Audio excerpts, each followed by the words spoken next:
What's up? I'm Lily Revenge Crown brings you the stories that keep you hooked. If that sounds good, smash subscribe and let's go. The crackling fire suddenly seemed very loud. My brother Tyler's hand froze halfway to his mouth, his third glass of expensive bourbon suspended in midair. My sister Melissa's perfectly manicured nails stopped scrolling through her phone. Every single one of the 19 relatives in Mom's living room turned to look at me. "Marcus, maybe we should discuss this later," Dad said quickly, his voice strained. Uncle Marcus, Dad's older brother, looked genuinely confused. "Why? I'm asking about her investments. The portfolio she started with that software patent buyout 6 years ago. Last time we talked you'd grown it to what, $4.6 million? More now, I'd imagine, with how the market's been performing." Mom's wine glass trembled slightly. "Patent buyout? The educational software she developed in college," Uncle Marcus continued, oblivious to the tension building in the room like pressure before a storm. "The one that Stanford's licensing department bought for $2.8 million. She was smart, didn't blow it, invested it properly. I connected her with my wealth manager, Richard Chin. Best decision she ever made." Tyler's voice came out harsh. "She sold a patent for $2.8 million? That's impossible." "Why is it impossible?" Aunt Claire asked from the couch. "She has a master's in computer science and educational psychology. She spent 4 years developing that adaptive learning platform." Melissa's voice was sharp. "We would have known if she had millions of dollars." "Would you?" Uncle Marcus asked, his tone shifting as he finally sensed something was wrong. "Why would she need to tell you about her personal finances?" The room went completely silent except for the Christmas music playing softly in the background. Bing Crosby singing about white Christmases felt absurdly out of place. I set down my wine glass carefully on the mantel. The patent sale happened in 2018. I was 26. I'd spent 4 years building an AI-driven tutoring system that adapted to individual learning styles. Stanford's licensing department made an offer. I accepted. Dad's face had gone pale. "You sold something for $2.8 million and never mentioned it?" "I mentioned the project multiple times," I said calmly. "Every time I came home during graduate school I talked about what I was building. Tyler called it nerd stuff nobody cares about. Melissa said I was wasting my time on computer games for kids. You told me to focus on getting a real job instead of playing around with hobby projects." Mom's hand went to her throat. "That's not, we didn't know it was worth anything." "You didn't ask," I said simply. "When Stanford made the offer I called to tell you." Dad answered. "I said I had exciting news about my project. He said he was busy with Tyler's promotion dinner and would call back. He never did." The memory of that phone call still stung even 6 years later. "So you just kept millions of dollars secret?" Melissa's voice was accusatory. "I kept my personal financial business private," I corrected. "There's a difference." Uncle Marcus was frowning now. "Wait, you're all acting like she did something wrong. She earned money from her own work and invested it wisely. Why would she need to announce it to everyone?" "Because we're family," Mom said, her voice trembling. "Family shares things." Aunt Claire laughed, sharp and bitter. "Nancy, when has this family ever shared anything equally? When has anyone in this room celebrated her accomplishments?" "That's not fair," Dad started. "Isn't it?" Aunt Claire stood up, her face flushed. "I've watched for years. Every family dinner, every holiday. Tyler's promotions get toasts. Melissa's social media follower count gets applause. But when she published her research in MIT's journal, nobody even mentioned it. When she won that educational technology award, I was the only one who congratulated her. We're proud of all our children," Mom insisted. "Really?" I asked quietly. "When I defended my thesis I invited everyone. Tyler said he had a golf tournament. Melissa had a brunch. You both said you'd try to make it but had a charity event that was really important for Dad's business contacts. Uncle Marcus drove 4 hours to be there." Uncle Marcus nodded. "It was one of the most impressive presentations I've ever seen. The patent sale didn't surprise me at all. Her work was groundbreaking." Tyler slammed his glass down. "So what, you've been secretly rich this whole time? While I've been working 70-hour weeks." "I work 60-hour weeks," I said calmly. "I'm a senior systems architect at a tech company. The investment portfolio is separate from my career." I live on my salary. The investments are building long-term security. You could have helped us, Melissa said, her voice cracking. My wedding cost a fortune. You gave $2,000 and said that's all you could afford. I gave what I chose to give, I said. Your wedding cost $63,000. You demanded every family member contribute because you and Jason wanted a dream celebration. I was paying off student loans at the time and gave what I could without going into debt. You called it cheap. Melissa looked away. Tyler's real estate investment that failed, I continued. The one where he lost $40,000. You asked me to co-sign a loan to cover the loss. I said no because the investment was risky and I didn't have that kind of money to lose. You called me selfish and unsupportive. Tyler's jaw clenched. And when Dad's business needed a cash infusion 3 years ago, I said, looking at my father, you asked all of us to invest in the family company. Tyler gave $15,000. Melissa gave $10,000. I gave $5,000, which you said was disappointing for someone with my education. You told me I clearly didn't value family. Dad's face was red now. That business was for all of you, your inheritance. The business that you sold last year for $1.9 million, I said quietly, and distributed the money only to yourself and Mom. When Tyler asked about his investment being returned, you said he'd benefited from family support over the years and that was his return. The room was silent again. Even the Christmas music had stopped. How do you know that? Dad asked, his voice low. Tyler told me, I said. He was upset. I listened. I didn't say, I told you so, even though I'd warned him that Dad's business practices weren't reliable. Mom stood up abruptly. This is Christmas Eve. This is not the time for this attack. Nobody's attacking anyone, Uncle Marcus said firmly. You asked how her portfolio was performing. I answered. The fact that you didn't know about it is your issue, not hers. She should have told us, Mom insisted. Why? Aunt Claire asked. So you could do what? Ask for money? Make her feel guilty for success? Minimize her accomplishments like you've done her entire life. We have never minimized, Dad started. You forgot her 35th birthday, Aunt Claire interrupted. Last year. Completely forgot. He called to see if you wanted to have dinner.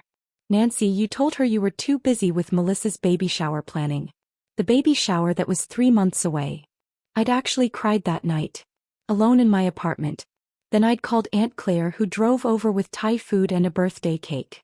We've been busy, Mom said weakly. Too busy to remember your own daughter's birthday, Uncle Marcus said, his disappointment clear. But somehow never too busy to ask her for favors, money, or support. Tyler leaned forward. So what's your plan? Just hoard millions while your family. Pie family. I interrupted gently. The same family that hasn't invited me to Thanksgiving in 3 years because I refused to cook the entire meal by myself while everyone else watched football? The family that forgets to include me in group chats about gatherings? The family that seated me at the kids' table at Melissa's wedding because there wasn't room at the family table, even though I'm 32 years old. Melissa gasped. That was a seating chart issue. It was a priority issue, I said. Jason's college friends got adult seating. Your Instagram followers got adult seating. Your sister got the kids' table with your second cousin's children. My cousin Rachel spoke up from the corner. I remember that. Thought it was weird. You have a PhD and we're sitting with 8-year-olds. Can we get back to the money issue? Tyler demanded. There is no money issue, Uncle Marcus said coldly. She earned money. He invested it. It's performing well. End of story. But we could have, Mom started. Used it? I asked.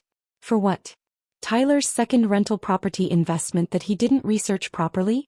Melissa's lifestyle inflation that requires a 6-figure household income to maintain?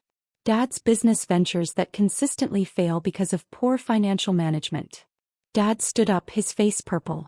How dare you criticize my business decisions?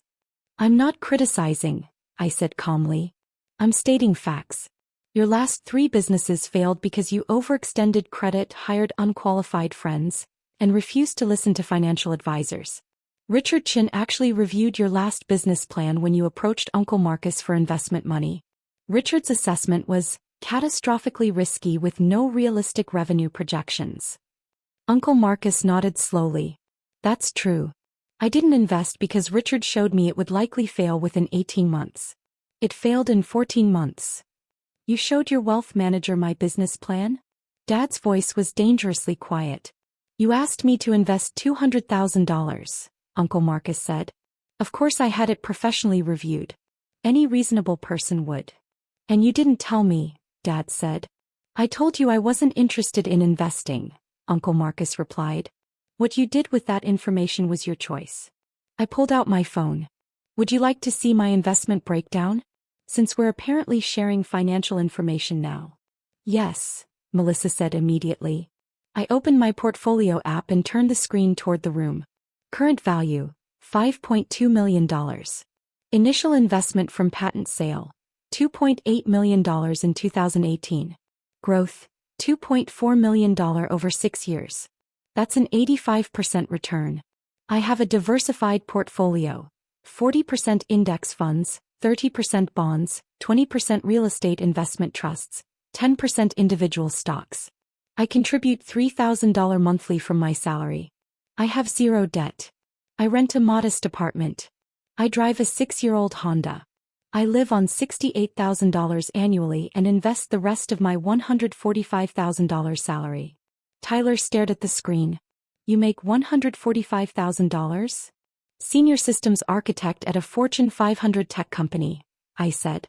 I've been promoted 4 times in 6 years. None of you asked about my job beyond, still doing computer stuff? Melissa's voice was small. $5.2 million. Built through careful planning, consistent investment, and living below my means, I said. Everything Uncle Marcus and Richard Chin taught me about wealth building. Everything I learned by reading, researching, and making smart choices. While letting your family struggle, Mom said bitterly. Define struggle, I said quietly. Tyler took a European vacation last summer that cost $12,000. Melissa posted about her $4,000 handbag collection last month.